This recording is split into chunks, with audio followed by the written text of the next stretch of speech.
नमस्कार मित्रों, कैसे हैं? मेरे चैनल लाइफोलॉजी पे आपका स्वागत है। कुछ समय से दूर था, कुछ निजी परेशानियों की वजह से आपसे संवाद नहीं हो पाया था। क्षमा चाहता हूँ उससे। उम्मीद है आप लोग अच्छे होंगे। आइए आज से फिर से एक शुरुआत करते हैं लाइफोलॉजी की बातें करने की। इसमें बहुत सारी बातें होती रहती है, अलग अलग क्षेत्र के जीवन की बातें होती हैं। आज मैं बात कर रहा हूँ बिहार चुनाव की।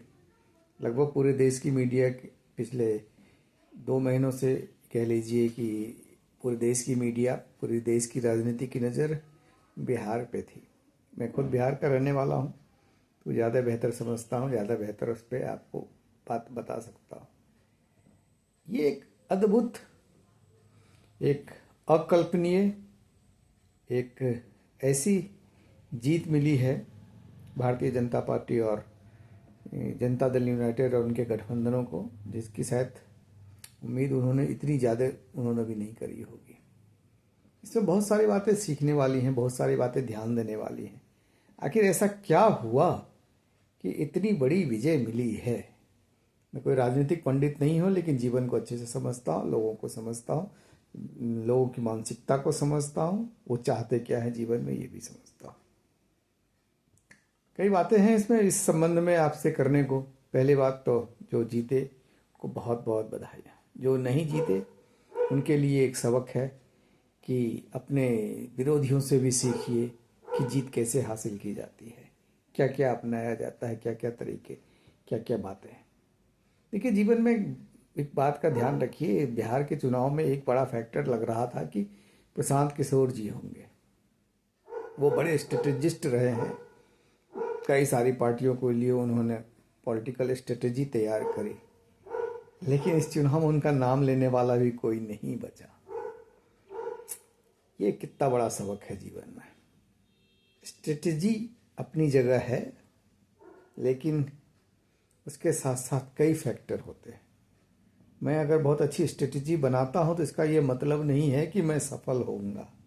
बहुत सारे फैक्टर मिलके हमें सफल बनाते हैं। अब प्रशांत किशोर जी ने स्ट्रेटजी अच्छी बनाई, बहुत अच्छे बातें करी, बहुत अच्छे ईमानदार कैंडिडेट, साफ सुथरे, शायद राजनीति का सबसे साफ सुथरा कैंडिडेट उन्होंने ही दिया।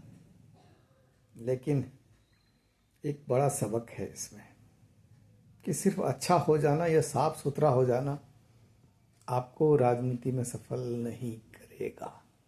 आज की बदलते हुए दौर की राजनीति की ये एक विडंबना कह लीजिए या नया एक अध्याय कह लीजिए कि आप बहुत पढ़े लिखे हों, टीचर हों, आईएएस हों, आईपीएस हों, वो सब आपको नौकरी पाने के लिए, नौकरी में बेहतर करने के लिए, तो ये सारे ज्ञान बहुत अच्छे होते हैं, लेकिन जनता के बीच आपके उस ज्ञान की कोई पूछ होती नहीं है। ये बहुत दुखद भी है कि अगर कोई बहुत पढ़ा लिखा व्यक्ति होता है और उसे पब्लिक पसंद नहीं करती, पब्लिक आपको नमस्कार करेगी, इज्जत बहुत देगी, लेकिन आपको वो जगह नहीं देगी।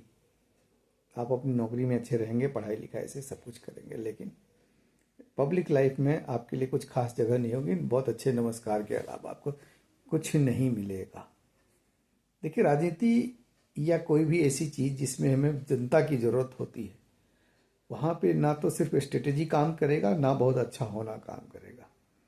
वहाँ पे मेहनत, स्ट्रेटेजी बनाना, स्ट्रेटेजी में समय के अनुसार तुरंत तुरंत बदलाव करना, बहुत तेज से सोचना। प्रशांत किशोर जी ने बहुत अच्छी बातें करी, लोगों के भविष्य की भी बातें करी, लेकिन स्ट्रेटेजी में बहुत बदलाव नहीं किया उन्होंने तुरंत, जैसे बीजेपी ने किया। बीजेपी ने अपनी स्ट्रेटेजी को कई दौरों में बदला है बिहार में। ये इनका एक बहुत खास बात होती है कि बहुत तेज सोचते हैं, और तेज सोचने का नतीजा ये होता है कि क्विक डिसीजन लेते हैं कि अब हमें क्या करना है। यही जीवन में हम लोगों को भी करना पड़ता है। अगर हमें सही मायने में सफल होना है किसी क्षेत्र में, तो स्ट्रेटेजी भी बनानी है, हमें तेजी से सोचना है, जरूरत लगने पे तुरंत उस स्ट्रेटेजी में बदलाव भी करना है। जो महागठबंधन के नेता थे, राहुल गांधी जी, तेजस्वी यादव जी, इन लोगों के लिए भी एक बहुत बड़ा सबक है कि सिर्फ उछल कूद मचाना ही या पिताजी का बड़ा नाम होना ही सफलता की गारंटी नहीं है। मैं तो एक बात हंसी मजाक में कहता हूँ, बट मुझे सच लगता है कि बीजेपी के सबसे अच्छे कार्यकर्ता राहुल गांधी जी हैं। जितनी सीटें अपनी वजह से वो जितवा देते हैं उतनी तो शायद एक सामान्य कार्यकर्ता भी नहीं कर पाता बीजेपी के लिए। तो इसलिए बड़े मददगार हैं वो बीजेपी को वोट दिलवाने में। ये देखिए, ये आपको लग रहा होगा मैं क्या कह रहा हूँ, लेकिन इस बात गंभीरता को समझिए। आपकी चीजें ऐसी करते हो, आप चुनाव से 6 महीना पहले आप बहुत एक्टिव रहते हो, तरह तरह की रैलियां कर लेते हो, चुनाव आते आते आप शिथिल हो जाते हो, बीच में गायब हो जाते हो, रिजल्ट के दिन आप देश से बाहर चले जाते हो। ये तो बिल्कुल नॉन नॉन सीरियस एटीट्यूड है आपको अपने अपने कार्य क्षेत्र के प्रति। ये इस एटीट्यूड के साथ राजनीति में क्या कहीं भी कोई सफल नहीं हो सकता। ये सिर्फ बात राहुल गांधी जी की नहीं है। बात है कि जो तौर तरीके उन्होंने अपनाए और लगभग हर चुनाव में अपनाते हैं और हारते हैं, वो यही है कि पहले बहुत सारी उछल कूद मचाते हैं, इलेक्शन तक जाते आते सारी एनर्जी समाप्त, उसके बाद आप कहीं और निकल लेते हो, ध्यान कहीं और चला जाता है। तो ये तो क्या है, आप उछल कूद मचाया और निकल लिए। तो ये तो बहुत ही बुरा है। इसमें सभी समझते हैं कि अपनी अपने जो बुरे तौर तरीके हैं राजनीति के, निजी तौर पे नहीं कह, राजनीति के बुरे तौर तरीके हैं, उल्टे पुल्टे कामों से अजीब अजीब ब्लेम करके आप बीजेपी को फायदा पहुंचाते हो।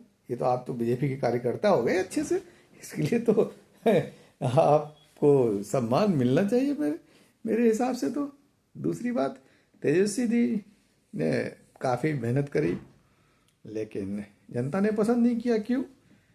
तो एक बहुत बड़ा कारण है, जो राष्ट्रीय जनता दल उनके पिताजी के नेतृत्व में हुआ था, वो दौर किसी ने भूला नहीं है।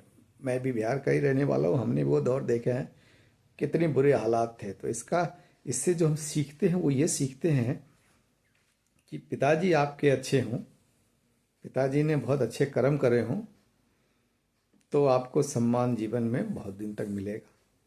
और पिताजी ने आपके लिए बहुत सारा पैसा तो कमा लिया हो, लेकिन बहुत सारे ऐसे काम करे हों, जैसे आप खुद समझिए कि हालात ये हो गई कि उनको खुद अपने पिताजी को बाहर रखना पड़ा पूरे कैंपेन से, पूरे इलेक्शन के प्रोसेस से। उनको भी पता था कि हमारे पिताजी ने अच्छा नहीं करा था। जब उनका बेटा ही स्वीकार कर रहा है पिताजी ने अच्छा नहीं करा था, तो जनता तो बेजानती ही है। अगर नए बच्चे नहीं जानते, उनके माँ बाप ने कहा है कि उनके शासन वापस नहीं आना चाहिए। तो ये चीज़ें ऐसी हैं कि आप पिताजी के का सम्मान करिए, और आप खुद जब ऐसा बनेंगे, खुद पिता बनेंगे, तो बच्चे को ऐसा ऐसा आप संस्कार दें कि आगे चल के आपका बच्चा आपकी वजह से शर्मिंदा ना हो या आपकी वजह से ना हारे। ये आदमी सत्ता के नशे में सोचता ही नहीं कि मैं क्या संस्कार आगे बढ़ा रहा हूँ। भुगतेगा वो जो आज भुगता है हमारे बिहार के श्री तेजस्वी जी ने। उन पे ऐसा है, अगर उनके साथ उनके पिताजी का नाम ना जुड़ा होता ना, तो भले उस दिन कुछ दिन शुरू के स्ट्रगल किए होते, लेकिन लोग उस पर डरते नहीं उनको वोट देने से। तेजस्वी जी की वजह से नहीं डरे, डरे उनके पिताजी की वजह से। तो सोचिए उनके पिताजी ने क्या संस्कार दिए। संस्कार दिए का मतलब राजनीतिक संस्कार क्या था? अपराध, अपहरण, भ्रष्टाचार, ये सब मिला था। रूह कपा देने वाला अपराध जो होता था उस वक्त, जब मैं खुद बिहार में ही था। 12-55 भी वहीं हुआ, मेरी पढ़ाई लिखाई सब कुछ, मेरा जन्म भी वहीं का, घर भी वहीं है। तो ये लाइफ लेसन है कि अपनी स्ट्रेटेजी को हम लोग बहुत तेजी से बदलें, समय के अनुसार परिवर्तन भी करें। और अगर पब्लिक के बीच में रहना है, सफल होना है, तो सिर्फ इंटेलिजेंस नहीं चलेगा, तेज तर्रार होना जरूरी है। पब्लिक चाहती क्या है ये होना जरूरी है। वो बीजेपी और एनडीए ने वो सब कुछ किया जो पब्लिक चाहती है, और ये बुद्धि सबके पास आती नहीं कि आप समझ जाओ कि सामने वाला क्या चाहता है। जो चाहता है अगर आपने वो करना शुरू कर दिया तो आप तो सफल हैं। कई बार क्या होता है, जब बहुत अच्छे एग्जाम लिखेंगे, आप ऐसे लिखते हैं तो आपने सोचा मुझे जितना आता है मैं वो सब लिख दूंगा तो बहुत अच्छा ऐसे होगा। ऐसा नहीं होता। आपको ये सोचना पड़ेगा पढ़ने वाला जो होगा मेरा ऐसे, वो किस नज़रिए से पढ़ पाएगा इसको और मेरी भावनाओं को समझेगा कैसे। वही वाली बात है कि सामने वाला हमारी भावनाओं को कैसे समझता है, ये अगर हम समझ गए तो हम सफल हैं। तो जीत की बधाई, बहुत शानदार जीत है। हारने वालों के लिए सबक है। और सिर्फ उछल कूद मचाना राजनीति नहीं है। राजनीति बहुत गहरी चीज़ है। पार्ट टाइम मत कीजिए। पार्ट टाइम करेंगे तो यही होगा कि आप बिल्कुल ख़त्म के कगार पे हो जाएंगे। और प्रशांत किशोर जी तो बहुत बड़े स्टूडेंट से तो बहुत उम्मीदें थी, और उम्मीद छोड़नी भी नहीं चाहिए कि बहुत अच्छी बातें करी है, अच्छे ईमानदार लोग दिए हैं। बट अपनी स्ट्रेटेजी में ये भी शामिल करना पड़ेगा कि जनता पसंद क्या करती है।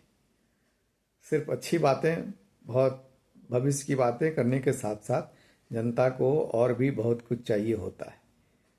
जैसे कि उनके लिए क्या योजना है, तुरंत में आप उसको क्या दे पाओगे, ऑफर करने के लिए क्या है आपके पास। सिर्फ भविष्य के वादों से आजकल ज़्यादातर लोग भरोसा करता नहीं। सत्ताधारी दल का एक फ़ायदा होता है कि ऑफर करने के लिए बहुत कुछ होता है। कोई उनका विधायक है, सांसद है या सरकार है, तो तुरंत तुरंत कहेंगे तो सड़क भी बनवा देंगे, आपके लिए कुछ व्यवस्थाएं भी कर देंगे। जैसे एक 10,000 वाली योजना भी चला दी, भाई सरकार में थे तभी चला दी, सरकार से बाहर रहते तो नहीं चला सकते, कहाँ से दोगे पैसे। तो ये चीज़ें हैं जो हमारे लिए सबक हैं। तो मिलते हैं अगले बार किसी और टॉपिक पे। हम सब के लिए एक बहुत बड़ा लेसन है। बहुत बहुत बधाइयाँ जीतने वालों के लिए, और हारने वालों के लिए आत्ममंथन। धन्यवाद, नमस्कार।